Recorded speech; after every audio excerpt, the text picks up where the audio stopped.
بسم اللہ الرحمن الرحیم الحمدللہ رب العالمین والصلاة والسلام علی سید المرسلین وعلی آلہ وصحبہ اجمعین۔ آج بھی درس حدیث میں ہم امر بالمعروف والنہی عن المنکر کے حوالے سے ہی بات کریں گے، اور اس میں خاص طور پر یہ ہے کہ یہ نیکی کا حکم دے اور برائی سے منع کرے، لیکن اس کا اپنا قول اس کے خلاف ہو اور وہ وہی کام کرتا ہو جس سے منع کرتا ہے، تو اس کا کتنی سخت سزا ہے، کتنا اس کا معاملہ بڑا سخت ہے۔ اس کے بارے میں بھی ہمیں احادیث ملتی ہیں، تو ہم دیکھتے ہیں خاص طور پہ جو کہ بنی اسرائیل کا جو واقعہ بیان کیا گیا ہے۔ تو یہ حدیث جو حضرت عبداللہ ابن مسعود رضی اللہ تعالیٰ عنہ کی روایت ہے، فرماتے ہیں کہ رسول اللہ صلی اللہ علیہ وسلم نے فرمایا ہے کہ ان اول ما دخل النقص على بنی اسرائیل انه كان الرجل يلقى الرجل فيقول يا هذا اتق الله ودع ما تصنع فإنه لا يحل لك، ثم يلقاه من الغد وهو على حاله فلا يمنعه ذلك أن يكون أكيله وشريبه وقعيده، فلما فعلوا ذلك ضرب الله قلوب بعضهم ببعض۔ اور پھر آیت فرمائی لعن الذين كفروا من بني إسرائيل على لسان داود وعيسى ابن مريم ذلك بما عصوا وكانوا يعتدون كانوا لا يتناهون عن منكر فعلوه لبئس ما كانوا يفعلون ترى كثيرا منهم يتولون الذين كفروا لبئس ما قدمت لهم أنفسهم إلى قوله فاسقون، ثم قال كلا والله لتأمرن بالمعروف ولتنهون عن المنكر ولتأخذن على يد الظالم ولتأطرنه على الحق أطرا ولتقصرنه على الحق قصرا أو ليضربن الله بقلوب بعضكم على بعض ثم ليلعننكم كما لعنهم۔ اس میں فرمایا کہ بنی اسرائیل میں جو پہلا نقص داخل ہوا وہ یہ تھا، اگر کوئی آدمی دوسرے آدمی سے ملاقات کرتا تو اسے کہتا ہے اے شخص اللہ سے ڈر اور جو برا کام تو کرتا ہے اسے چھوڑ دے، اس لیے کہ تمہارے لیے حلال نہیں ہے۔ پھر وہ اگلے دن اس سے ملتا، اپنی اسی حالت پر رہتا، پھر اس کی یہ حالت اس کا ہم نوالا، ہم پیالہ اور ہم مجلس بننے سے نہ روکتی، پھر یعنی اس کے ساتھ شریک ہو جاتا۔ یعنی یہ بھی اسی طرح ہو جاتا، جب انہوں نے ایسا کیا تو اللہ تعالیٰ نے ان کے دلوں کو ایک جیسا کر دیا۔ پھر قرآن کریم کی آیت تلاوت فرمائی کہ بنی اسرائیل کے کافروں پر حضرت داؤد اور حضرت عیسیٰ علیہ السلام کی زبانی لعنت کی گئی، یہ اس سبب سے جو انہوں نے نافرمانی کی اور وہ زیادتی کرنے والے تھے، وہ ایک دوسرے کو برائی سے نہیں روکتے تھے جس کا وہ ارتکاب کرتے تھے، تو یقیناً برا ہے جو وہ کرتے تھے۔ تم اکثر لوگوں کو دیکھو گے یہ کافر ان سے دوستی کرتے ہیں، البتہ برا ہے جو ان کے نفسوں نے ان کے لیے آگے بھیجا ہے۔ اور فاسقون تک آپ نے تلاوت فرمائی، اور اس کے بعد یہ فرمایا کہ ہرگز نہیں، اللہ کی قسم تم ضرور نیکی کا حکم دو گے، برائی سے روکو گے، اور تم ضرور ظالم کے ہاتھ کو پکڑو گے، تم ان کی زبردستی حق کی طرف موڑو گے، ان کو حق پر مجبور اور پابند رکھو، ورنہ اللہ تعالیٰ تم سب کے دلوں کو ایک جیسا کر دے گا، پھر تم پر لعنت کرے گا جیسے ان پر لعنت کی۔ تو یہ دیکھیے ان کا یہودیوں کو جو معاملہ تھا کہ منکرات کا ارتکاب کرتے، اس کا اعلان کرتے، اسے منع بھی نہیں کرتے تھے، اور پھر یہ معاصی پر خاموشی اختیار کرنا گویا اس کی تشہیر اور پھیلاؤ میں مدد کرنا ہے۔ اگر خاموش رہیں گے تو یہ چیزیں پھیلتی چلی جائیں گی۔ تو اسی لیے ہمیں اس میں تلقین کی گئی کہ برے لوگوں کی ہم نشینی اختیار نہیں کرنی چاہیے۔ اگر کوئی شخص برائی کو دل سے برا سمجھے اور پھر اسے بری ہم نشینی سے بچنا بھی چاہیے، یہ نہیں ہے کہ پھر اس کے ساتھ بیٹھا رہے، اس کے ساتھ شریک رہے۔ یہی تو سارا معاملہ تھا ان کا۔ اس امت کی یہ خصوصیت ہے کہ دوسرے کو حق و صبر کی تلقین کرتی ہے، برائی سے روکتی ہے۔ تو اسی لیے ہمیں پھر یہ خیال رہنا چاہیے کہ اگر ہم نے بھی وہ بنی اسرائیل والا معاملہ کیا تو ہم بھی تباہ و برباد ہو جائیں گے۔ آج کی جو دوسری حدیث ہے وہ اسامہ ابن زید ابن حارثہ رضی اللہ تعالیٰ عنہ کی ہے۔ وہ فرماتے ہیں کہ میں نے رسول اللہ صلی اللہ علیہ وسلم کو یہ کہتے ہوئے سنا ہے کہ آپ نے فرمایا کہ یؤتى بالرجل یوم القیامة فیلقى فی النار فتندلق اقطاب بطنه فیدور بها كما يدور الحمار في الرحى فيجتمع إليه أهل النار فيقولون يا فلان ما لك ألم تك تأمر بالمعروف وتنهى عن المنكر فيقول بلى كنت آمر بالمعروف ولا آتيه وأنهى عن المنكر وآتيه۔ تو یہ صحیح بخاری اور صحیح مسلم کی روایت ہے تو اس میں جو فرمایا گیا کہ ایک شخص کو روز قیامت لایا جائے گا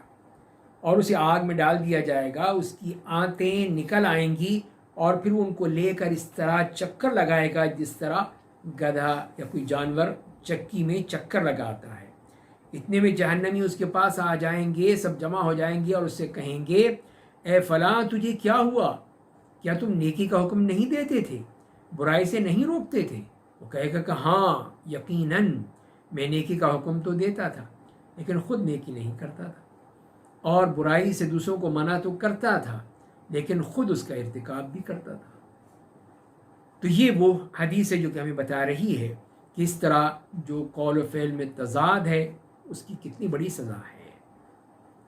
تو اس میں زندگی کے ہر شعبے سے تعلق رکھنے والے بالخصوص دعوت اللہ کا فریضہ انجام دینے والوں کو تنبیہ کی گئی ہے کہ وہ دوسروں کو دعوت دینے کے ساتھ ساتھ خود بھی عمل کریں۔ قول و فعل میں تضاد والوں کے بارے میں آپ نے یہ عذاب کی خبر سنا دی ہے، عذاب بتا دیا ہے، اور یہی ان کا تضاد تھا کہ وہ شخص جو دوسروں کو تو حکم دیتا تھا خود نہیں کرتا تھا، دوسروں کو تو روکتا تھا خود وہی عمل کرتا تھا۔ تو یہی وہ قول و فعل کا تضاد ہے، جیسے پچھلی حدیث میں بھی پڑھا کہ بنی اسرائیل کا معاملہ بھی یہی تھا، وہ یہی کیا کرتے تھے، اسی لیے اللہ کا عذاب آیا ان کو اور ان کو تباہ و برباد کر دیا گیا۔ تو لہذا یہاں پر بھی بتایا کہ قیامت کے دن اس کے ساتھ کیا ہوگا، کہ اس کے ساتھ اتنی سخت سزا اس کو دی جا رہی ہے، وہ اسی لیے کہ اس میں وہ قول و فعل کا تضاد اور جو کہتا تھا وہ خود نہیں کرتا تھا، اور جس سے منع کرتا وہی عمل خود کیا کرتا تھا۔ تو لہذا پھر جو بھی امر بالمعروف اور نہی عن المنکر کا فریضہ انجام دے تو اس کو چاہیے کہ خود بھی نیک عمل کرے، برائی سے بچے۔ تو یہ ہے جہنم سے بچنے کا ذریعہ ہے، بچنے کا طریقہ ہے، کس طرح وہ جہنم سے بچ سکتا ہے۔ اور روز قیامت کے لوگ ایک دوسرے کو پہچانتے ہوں گے، جسے حدیث سے معلوم ہوتا ہے، وہ جانتے کہ یہ وہی شخص تھا جو کہ دنیا میں ہمارے ساتھ یہ سلوک کیا کرتا تھا، تو اسی لیے وہ تعجب کریں گے کہ وہاں تو بڑے تم نیک بنے پھرتے تھے، بڑی نیکیاں اور بڑے واعظ و نصیحت کرتے تھے، آپ یہاں جہنم میں تم اس طرح پھر رہے ہو۔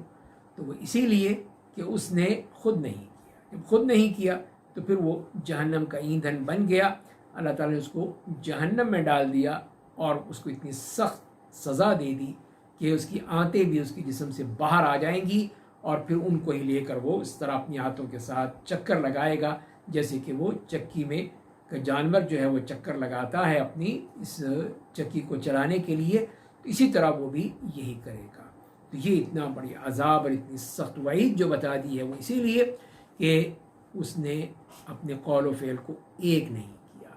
تضاد رکھا۔ تو لہذا لازمی یہی ہے کہ قول و فعل کو ایک ہونا چاہیے، اس میں کسی قسم کی کوئی بھی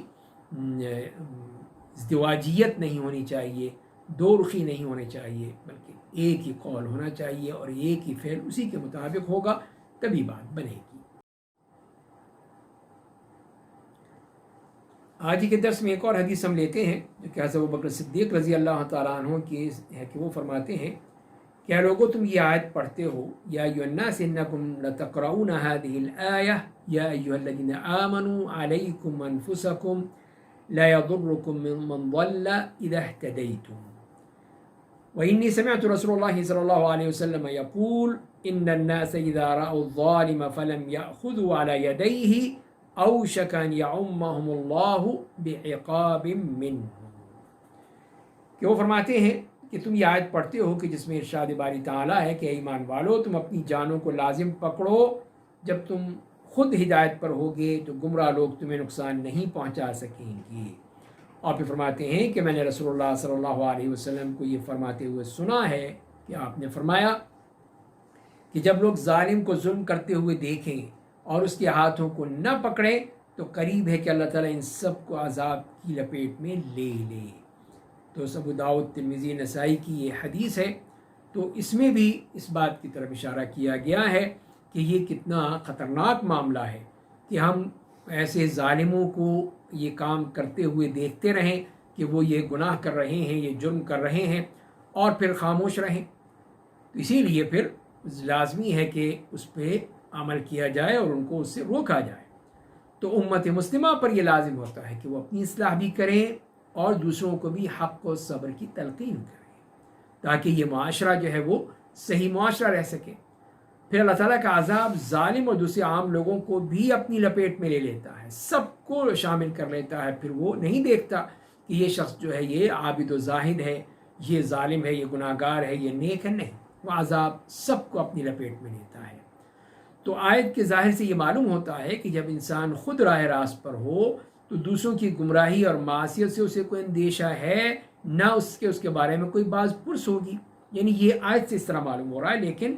اسی لیے حضرت ابوبکر رضی اللہ تعالیٰ عنہ نے یہ حدیث بیان کر دی تاکہ اس مفہوم کی تردید ہو سکے اور سمجھ جائے کہ اصل معاملہ کیا ہے،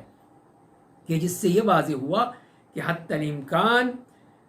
برائی کو روکنا امت کی ذمہ داری ہے اور ہر فرد کا منصب ہے، حتیٰ کہ قدرت رکھتے ہوئے ہاتھ سے یا زبان سے نہ روکنا اللہ تعالیٰ کے عتاب اور غضب کا باعث بن جاتا ہے۔ تو یہ اس کی کوشش ہونی چاہیے کہ وہ پوری طرح سے کوشش کرے کہ کس طرح اس عذاب سے اپنے آپ کو بھی اور دوسروں کو بھی بچا سکے۔ اور قرآن کریم نے تو کتنی ہی جگہوں پہ اس بات کی طرف اشارہ فرمایا ہے کہ اس طرح مت کیا کرو کہ تم لوگوں کو تو نیکی کا حکم دو اور اپنے آپ کو بھول جاؤ۔ فرمایا کہتا ہے امرون الناس بالبر وتنسون انفسکم وانتم تتلون الکتاب افلا تعقلون، کیا تم لوگوں کو نیکی کا حکم دیتے اور خود اپنے نفس کو بھول جاتے ہو حالانکہ تم کتاب پڑھتے ہو، کیا بس نہیں سمجھتے؟ اور اسی طرح سورہ صف میں جو فرمایا کہ یا ایھا الذین آمنوا لما تقولون ما لا تفعلون کبر مقتا عند اللہ ان تقولوا ما لا تفعلون، کہ ایمان والو تم وہ بات کیوں کہتے ہو جو تم کرتے نہیں ہو؟ اللہ تعالیٰ کے ہیں بات بہت ناراضگی والی ہے کہ تم وہ باتیں کہو جو تم نہ کرو۔ اور پھر اللہ تعالیٰ نے قرآن کریم میں بھی حضرت شعیب علیہ السلام سے یہ بات نقل کی ہے کہ جس میں انہوں نے کہا تھا کہ وما ارید ان اخالفکم الی ما انہاکم عنہ، کہ میں نہیں چاہتا کہ میں تمہیں جس چیز سے روکتا ہوں میں خود وہ کر کے تمہاری مخالفت کروں۔ اس طرح ان تمام آیات میں احادیث میں اس بات کی نشاندہی کر دی گئی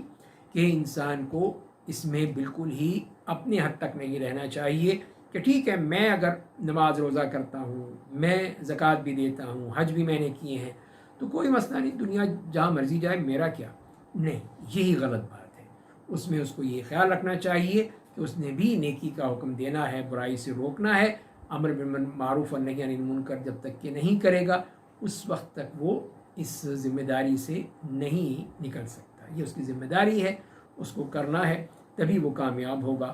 اللہ تعالیٰ ہمیں اس بات کی توفیق عطا فرمائے کہ ہم اس معاشرے میں رہتے ہوئے نیکی کا حکم دیں اور برائی سے روکیں تاکہ اس معاشرے کو بچ سکیں اور خود بھی بچ جائیں۔ وآخر دعوانا ان الحمد للہ رب